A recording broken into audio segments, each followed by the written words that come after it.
Përshëndetje shikuesërë të Shoqë Gjirokastrës, do të jemi bashkë në ditar informativ lajme shkundër të tjera do yftoja të ndiqnit.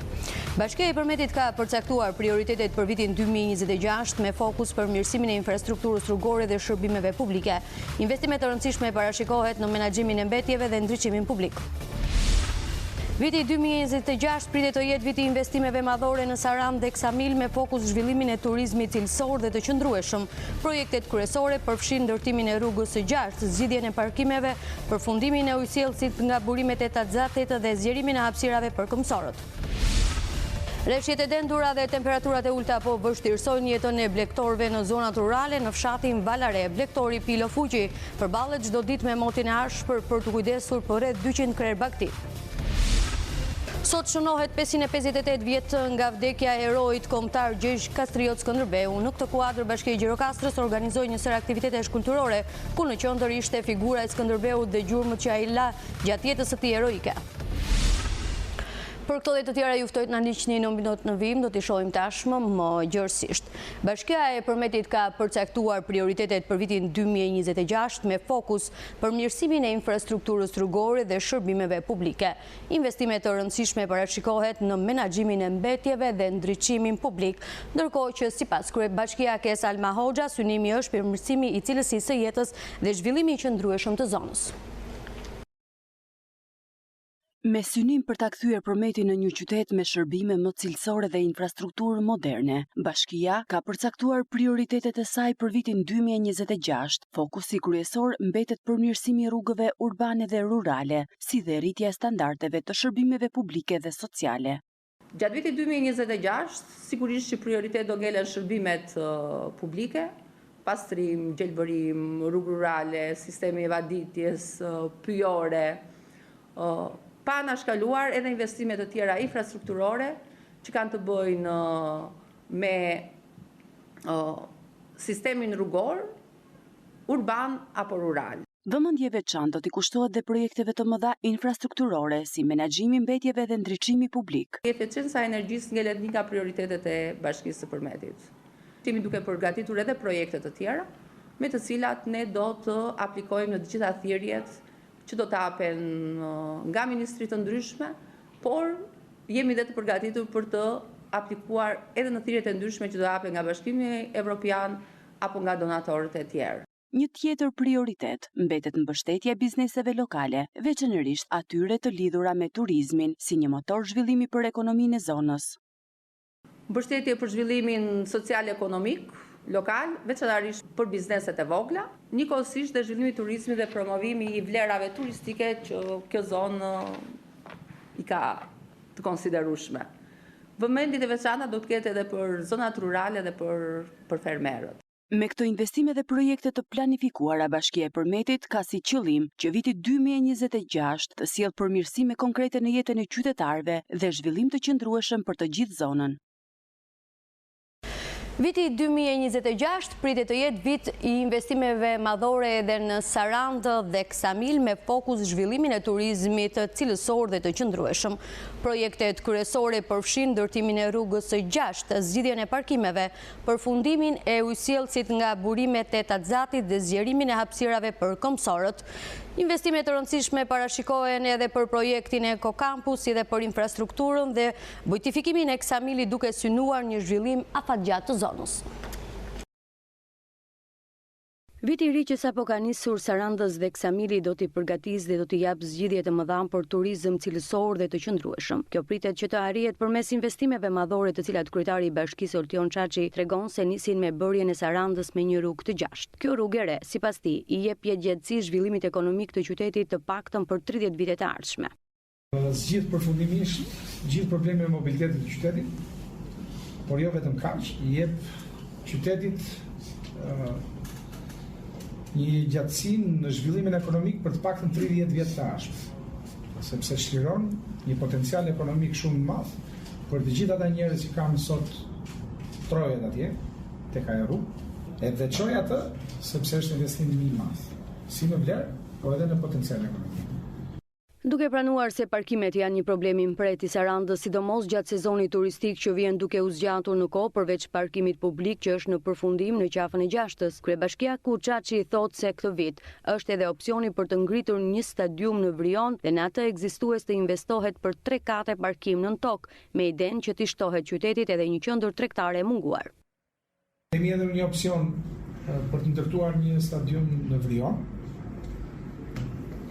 Dhe ata aty të bëjmë pastaj 3 kate në tokë dhe le të themi të bëjmë një investim më të rëndësishëm, një qendër tregtare për qytetin që do ishte shumë e rëndësishme, le të themi, se ndoshta jemi nga pak destinacione që kemi qenë tregtar.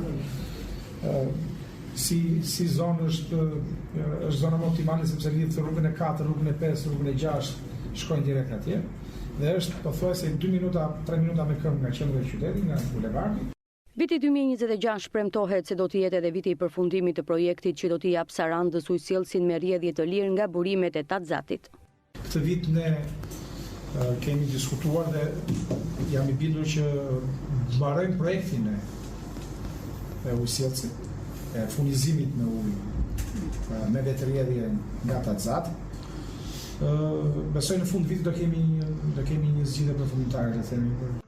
Koncepti se turizmi nuk bëhet me makina, por me njerëz që ecin, më 2026 do të konkretizohet me investimin e nisur në aksin Turizëm Kanali Çukës, ku po ngushtohet rruga e makinave në favor të hapësirave për këmbësorët. Ndërkohë ka filluar Turizëm Kanali Çukës, ajo është një nga arteret kryesore të qytetit Sarandës. Jemi të kënaqur sepse pas kaq vitesh po japim përparësi këmbësorëve. Ky është turizmi qëndrueshëm. Më shumë njerëz që ecën se sa që udhtojnë. Projekti i Ego Campusit e ish vila qeveritare veçohet nga kryebashkiaku si një ndër më të mëdhenjtë të vitit 2026, pasi atje projektohet të vendoset filiali universitar dhe të krijohen hapësira të munguara për turizmin e konferencave. Ego Campusi është një nga investimet më të mëdha që po bëhet publike në vitin 2026. Që do ta veçoja sepse ne themi gjithmonë rrugë, turista, kurse aty mendoj që aty kemi know-how, atë që realisht gjithë kërkojnë. Themi zhvillim turizmi, investime pafund, miliona euro të hedhura, por pa know-how kjo gjëja është jo afatgjatë. Ne kemi shumë nevojë emergjente, biles jo vetëm Saranda, por gjithë Shqipëria sot, që të kemi dije të paktën te produkti turistik. Ky vit do të jetë viti i investimeve të rëndësishme edhe për Ksamilin, ku veçohet Unaza që po përfundon dhe shëtitoren që vazhdon, ndërkohë që Oltion Çaçi thotë se po aplikohen disa modele bujtifikimi në Ksamil. Unaza besoj mbaron, ka filluar shëtitoria, po bëhen edhe disa investime tjera, po bëjmë disa modele bujtifikimi në Ksamilit. Me këto investime që do realizohen gjatë vitit 2026, Sarandës dhe Ksamilit i përgatitet një ardhmëri edhe më e mirë si 2 destinacione turistike ndër më të kërkuarit në Shqipëri. Ndalemi tek shëndetësia, ku qyteti i Përmetit ka regjistruar raste të reja me COVID-19, të cilat sipas mjekëve paraqiten kryesisht me simptoma të lehta. Rastet janë konstatuar në qendrat shëndetësore numër 2 dhe 3. Mjekët apelojnë për kujdes të shtuar dhe respektim të masave parandaluese. Qyteti i Përmetit po përballet sërish me rastet e COVID-19. Sipas mjekëve të qendrave shëndetësore numër 2 dhe numër 3, rastet e raportuara kanë qenë me forma të lehta simptomash. Gjatë kësaj periudhe kemi dhe format të COVID-it, por forma të lehta, që janë paraqitur dhe këto me dhimbje fyti më shumë, dhimbje koke, dhimbje muskujsh, këputje, ka dhe raste kështu, por dhe këto kanë kaluar lehtë. Bluzat e bardha apelojnë për kujdes të shtuar dhe respektim të masave parandaluese. Tani ne përveç i vizitojmë, u themi dhe këshillat për çfarë mund të përdorin, që nga çajrat, paracetamole, për uljen e temperaturës, ushqimi, se dhe ushqimi ndikon shumë. Edhe pse rastet janë të lehta, kujdesi i përditshëm mbetet arma më e fortë ndaj virusit, theksojnë specialistët e mjekësisë. Banorët e njësisë administrative Dishnic kanë protestuar përpara Bashkisë së Kulturës për mungesën e ujit, energjisë elektrike dhe dëmet e shkaktuara nga moti i keq. Ata kërkojnë ndërhyrje të shpejtë nga institucionet, duke theksuar se prej kohësh ndihen të lënë pasdore. Nga ana tjetër, Bashkia e Kulturës e ka konsideruar legjitime shqetësimet e banorëve dhe ka premtuar se do t'i përcjellë ato tek autoritetet përgjegjëse.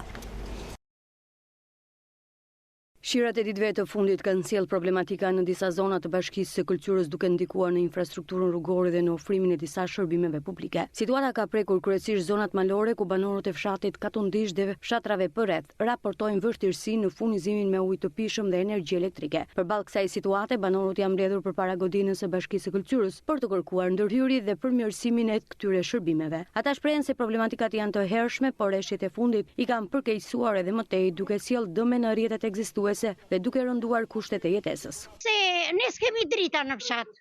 Edhe neve, djali im ka një biznes të vogël që punon burë e grua të dy, edhe neve ku na fiken dritat, neve na mbetet bulmeti brenda, marrim një 3-4 kuntal merr, po i mbetet brenda pasandaj ai thartonet.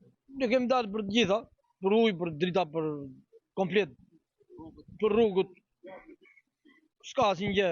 Janë rrëzuar rrugët lartë të fshatin tonë dhe nuk do të di njeri dhe s'ka ardhur. Vajtëm 10 ditë mbas shiut dhe s'ka ardhur njeri.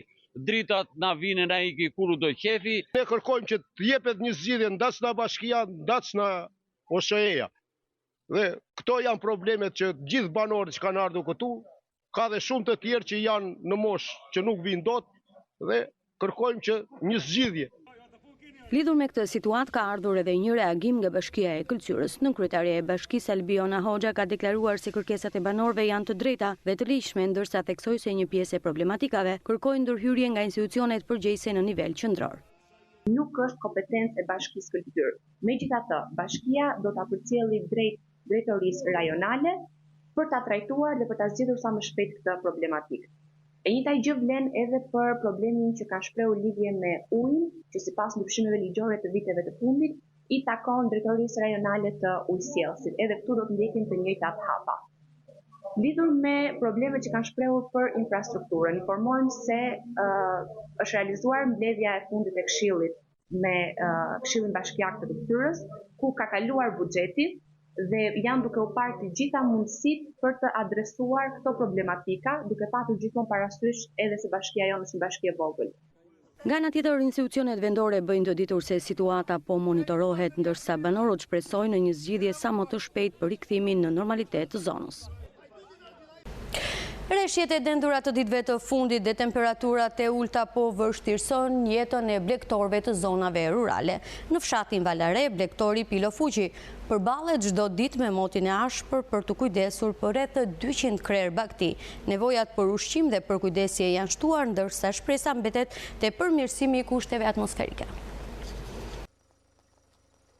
Rreshjet e dendura dhe temperaturat e ulta kanë vështirësuar ndjeshëm jetën në zonat rurale. Në Valare, blegtori Pilo Fuqi sfidon çdo ditë motin e ashpër për të kujdesur për rreth 200 krerë bagëti të imta, duke kthyer këtë periudhë në një betejë të vazhdueshme për mbijetesë. Kam në 200 krerë. Të pjella pollën, qelegët e kam shitur, edhe ja këto në punë të mëdha, po Rreshjet kanë sjellë problematika të shumta, ndërsa shqetësimi për tufën mbetet i madh. Ky është dimri pa parë. Kje i pa parashikuar, toka dam po mbytën njërë të tëra, s'kan ku të kullosin dhe.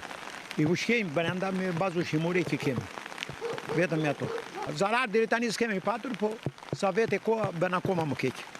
Për mbytje të mëdha, edhe kemi frikë, a bllokuan rrugët, pa le kullota, se kullota të bllokuan. Po për sa i përket stallave, janë? Po dhe stallat e sigurta janë, edhe sidomos unë këtu ku i kam pisha mbi stall, por në një bord do bien pisha në stall, me frikë të madhe. Nuk e di se di. Me frikë të madhe nuk më zë gjuminatë. Se janë fare mund mbi stall pisha. Nevojat janë të larta në këtë kohë për sigurimin e bazës ushqimore për bagëtin. Nuk e kishim parashikuar që të idhim në këto kohë, bazë ushqimore, se kemi filluar dhe nga i dimi parë që kaluaj, filluam që ajere. Edhe të vishësuar jemi, nuk e di se si dojë. Duam dim të na bien që bazë ushqimore. Na bien, këto janë këta biznesmenet e këta na bien. bazë ushqimore, ta marrim me lekët tona, por të mos rrezikojnë, të mos na ngordhin bakteria. Pavarësisht motit të ashpër, blegtorë si Pilo Fuqi vijojnë punën e përditshme për të mbajtur tufat e tyre. Për ta, sfidat janë të shumta, ndërsa shpresa mbetet te përmirësimi i kushteve atmosferike edhe mbështetja e instancave përgjegjëse. Sot shënohet 558 vjet nga vdekja e heroit kombëtar Gjergj Kastriot Skënderbeu. Në këtë kuadër, Bashkia e Gjirokastrës organizoi një sër aktivitetesh kulturore, ku në qendër ishte figura e Skënderbeut dhe gjurmët që ai la gjatë jetës së tij heroike. Në 558 vjetorin e vdekjes së heroit të kombit shqiptar, Gjergj Kastrioti Skënderbeu, piktorët e vegjël të qendrës kulturore Fato Berberi në Gjirokastër organizua një ekspozitë të veçantë ku figura e Skënderbeut dhe motiveve të tjera kombëtare u paraqiten përmes ngjyrave, formave dhe imagjinatës së fëmijëve. Unë doja të shpreha për pikturën e Skënderbeut, që ishte një luftëtar i mirë që arriti të luftonte me turqit, sundoi perandorinë osmane. Mu deshën 1-2 orë. Kam përgatitur një vizatim për këtë ditë specifik. Edhe unë për vete e ndjej që heroi kombëtar yni duhet respektuar dhe duhet lavdëruar për punën e tij që ka bërë për të mbrojtur kombin tonë. Këta fëmijë flasin për diçka më të madhe se piktura, për ndjenjat e ardheut dhe dashurinë për kombin. Jam bazuar te fakti që Skënderbeu është një nga heronjtë tanë më të rëndësishëm dhe më të shquar, ndihmor edhe shtetet e tjera, jo vetëm neve, për të marrë pavarësinë e tyre dhe të shikojnë që mund të marrin vendimarrjen e tyre si shtet. Dhe te kjo më ka frymëzuar shumë edhe neve si komb, do të thosha, që të bëjmë çmos për atë që duam më shumë për familjen tonë dhe për shtetin tonë. Ekspozita e qelur synon të nderoj jo vetëm historinë, por edhe lidhjen e brezave të rinj me identitetin dhe kulturën shqiptare. Gjergj Kastrioti Skënderbeu mbetet figura legjendare e kombit shqiptar në shekuj. Kemi ardhur në fund për këtë ditar informativ lajmesh. Faleminderit që ishit në RTSH Gjirokastra. Bashkë ndajemi këtu duke ju lënë në shoqërinë e programeve tona në vijim. Bashkë mirupafshim.